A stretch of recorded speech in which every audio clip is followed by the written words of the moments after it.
Um jornalista que decidiu seguir pelo caminho da história do Brasil. Literatura que virou best-seller 1808. É este o nosso convidado de hoje, José Laurentino Gomes. Bem-vindo ao Autores Paranaenses. Muito obrigado, uma grande honra para mim estar aqui hoje. Para a gente também é uma honra receber esse paranaense de Maringá que ganhou o mundo. É isso mesmo, é. E este mundo das letras, esta literatura, por que essa escolha pela história?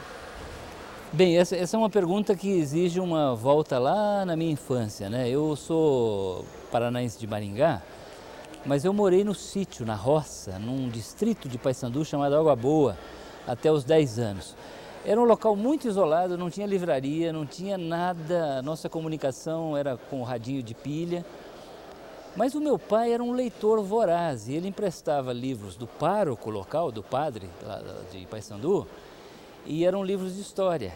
E quando eu ia levar almoço para ele na roça, ele era cafeicultor, enquanto ele almoçava, ele me contava o que ele estava lendo. Eu acho que vem daí esse fascínio mais antigo, mais remoto, pelo jornalismo, pela arte de contar história, mas também pela própria história. Ou seja, a ideia de que existe um encantamento no passado, uma coisa que vale a pena ser pesquisada, observada, estudada e relatada.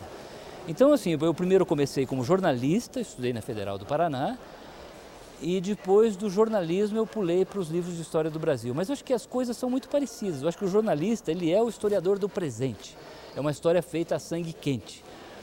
O historiador é o repórter do passado. Ele olha com mais distanciamento, com mais método, né? Mas no fundo os dois estão observando a mesma coisa, que é a grande aventura humana ocorrendo sobre a face da Terra. Um dos seus grandes méritos é justamente esse, de atrair o leitor por uma escrita leve, objetiva, que se atenha aos relatos históricos. Como fazer isso? Eu acho que esse é um segredo jornalístico, né? Eu acho que a comunicação, ela desenvolveu ao longo de muitas décadas técnicas para capturar e reter a atenção do leitor.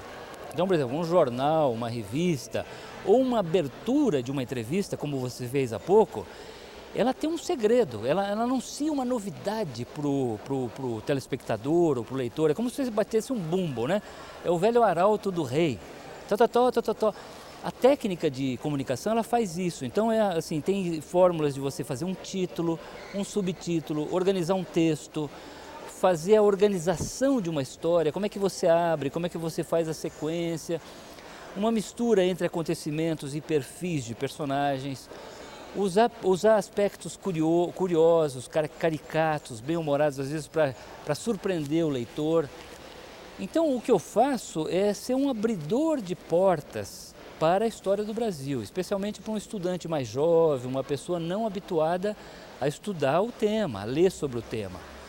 Então, eu uso essas técnicas para mostrar para o leitor que é importante estudar a história do Brasil, mas ninguém precisa sofrer para estudar a história do Brasil. Você pode ler um livro desse na praia, na beira da piscina, sem problema nenhum. Você esperava uma repercussão tão grande já com 1808? Não, isso para mim foi uma surpresa, né? Claro que quando eu terminei de fazer o livro, com base na minha experiência, eu achava que eu tinha feito uma boa reportagem. Eu achava que a história estava bem pesquisada e estava bem contada. Agora, o Brasil é um país que lê muito pouco, né? O brasileiro lê, em média, menos de um exemplar per capita de livro por ano. É nada. Na Alemanha são 30 livros por ano. Então, assim, quem poderia imaginar que livros de história do Brasil pudessem se tornar best-sellers? Então, isso para mim foi uma surpresa. Agora, eu acho que tem uma explicação, não é só a linguagem jornalística, não. Acho que é também o momento importante que o Brasil está vivendo hoje, que são esses 30 anos de democracia. Acho que os brasileiros estão um pouco assustados com o Brasil, fazendo perguntas importantes a respeito do que nós somos. Nós somos um país honesto ou um país corrupto? Um país violento ou um país cordial e pacífico? Nós conseguimos ter um Estado ético e eficiente ou não? E aí a história ajuda a responder esse tipo de pergunta. Então, acho que os brasileiros estão olhando o passado para entender o Brasil do presente. Então, para mim, é um grande orgulho ajudar as pessoas a fazer e a responder esse tipo de pergunta, né?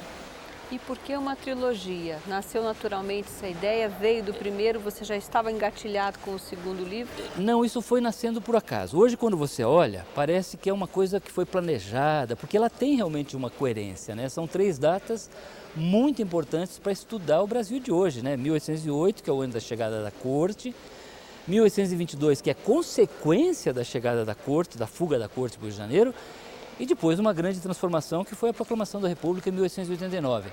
Mas na verdade uma coisa foi puxando a outra. Eu primeiro fiz o 1808, eu fui pego de surpresa pelo sucesso do livro, e aí as pessoas começaram a perguntar: por que você não escreve a Independência, que é resultado da fuga da corte? Eu falei: claro, faz sentido, e fiz o 1822.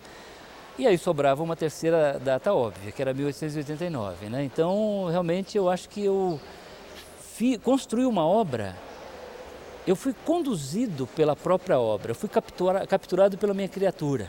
Ela me conduziu em caminhos que eu não planejei e eu desconhecia quando eu comecei essa jornada, né? E como acontece na reportagem, você mesmo fazia o seu roteiro, tinha a sua pauta, traçou os seus caminhos de viagem para conseguir os documentos? Sim, eu acho que o jornalista ele não pode ser um franco atirador.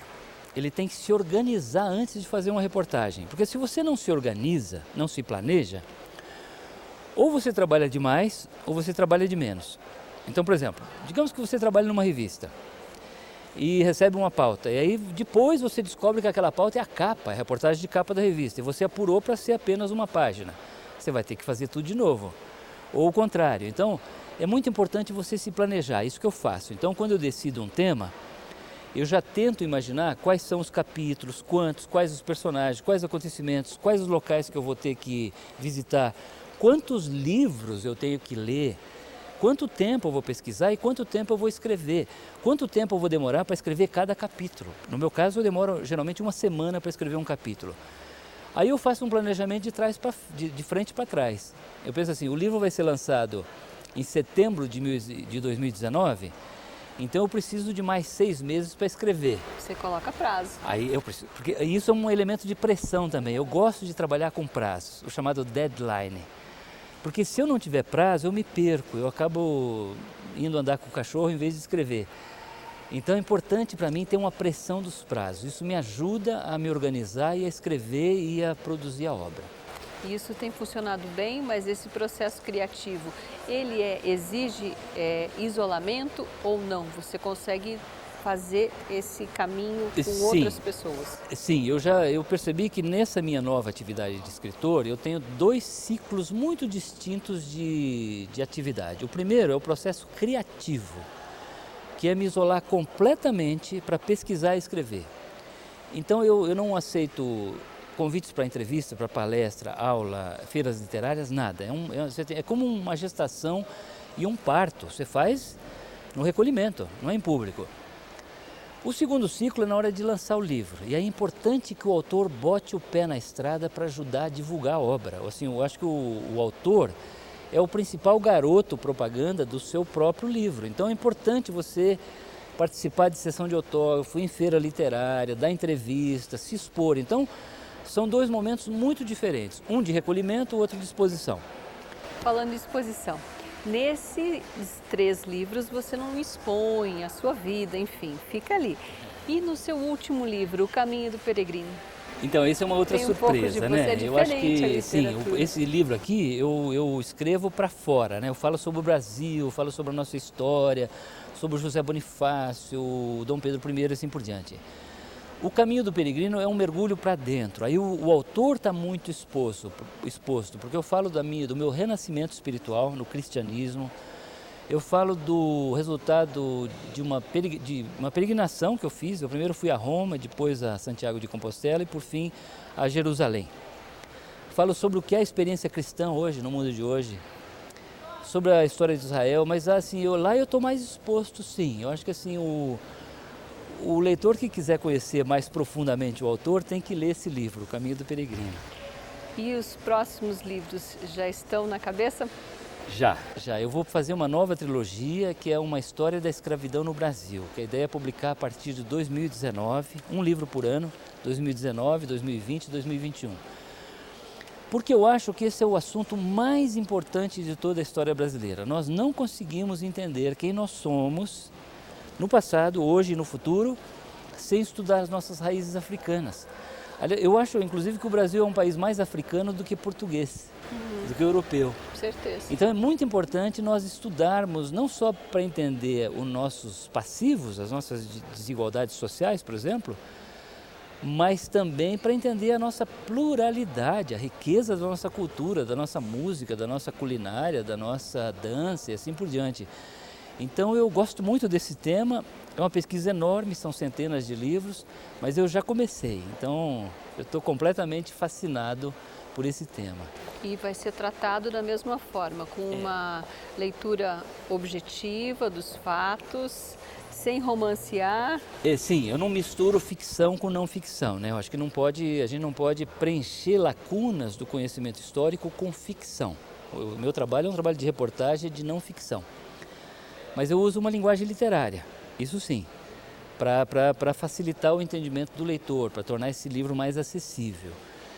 Então a técnica vai ser a mesma, só não vai ter data na capa, como esses daqui, né? 1808, 1822 e tal.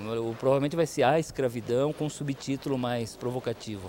Mas a linguagem é a mesma, a técnica de narrar esse assunto vai ser o mesmo que eu usei nesses 3 livros anteriores. E por ser um tema tão polêmico? Eu acho que talvez eu enfrente uma certa resistência sim, porque a escravidão no Brasil é meio como se fosse um cadáver insepulto. O Brasil aboliu a escravidão em 1888 com a Lei Áurea e fingiu que o problema tinha acabado, mas não. O problema está aí nas estatísticas, na desigualdade social, está no racismo que aparece a toda hora nas redes sociais, nos estádios de futebol. Ou seja, nós mascaramos o problema, o que faz com que hoje exista muita controvérsia a respeito da herança escravocrata. Inclusive são narrativas diferentes, são opiniões diferentes. Então, eu acho que eu vou meter a mão num vespeiro, mas eu acho que é importante que eu faça isso. Hoje você vive dos seus livros, o que para autores paranaenses é um pouco raro. Nós temos vários bons autores, escritores, mas que acabam tendo que complementar a renda, enfim. Como é que você analisa hoje ser escritor no Brasil? Eu acho que a atividade está mudando muito. Até um tempo atrás, a literatura dependia de um certo mecenato, geralmente era um mecenato do Estado, né? Se você pegar João Cabral de Melo Neto, Carlos Drummond de Andrade, os grandes escritores, João Guimarães Rosa, Érico Veríssimo, eram todos funcionários do Estado, eram diplomatas geralmente e tal. Ou seja, a literatura era uma atividade complementar, a renda, então agora isso mudou. Eu acho que hoje o mercado editorial brasileiro vem se profissionalizando muito rapidamente, existem boas editoras, existem bons agentes literários, a distribuição melhorou muito e já é possível viver de literatura no Brasil. Claro que não é para todo mundo ainda, infelizmente não. Não é todo mundo, infelizmente, que se torna um best-seller. O meu caso é um caso peculiar, que me surpreendeu inclusive.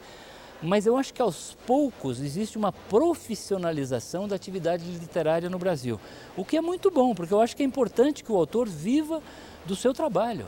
Que ele não precise de um bico, de um segundo emprego para manter a sua literatura. Isso não deveria ser o normal, né? Muito bem, obrigada pela sua entrevista. Eu que agradeço. Você sempre se manteve íntegro, um bom jornalista, um bom profissional, um bom escritor. E a gente só tem a realmente admirar o seu trabalho e te desejar muito sucesso. Obrigado, para vocês também. E este foi o Autores Paranaenses especial de hoje, com a nossa entrevista com o José Laurentino Gomes. A gente espera que você tenha gostado e ficam aí as dicas de leitura e já esperando os próximos, hein? Tá bem, prometo escrever. Tchau, tchau, até a próxima.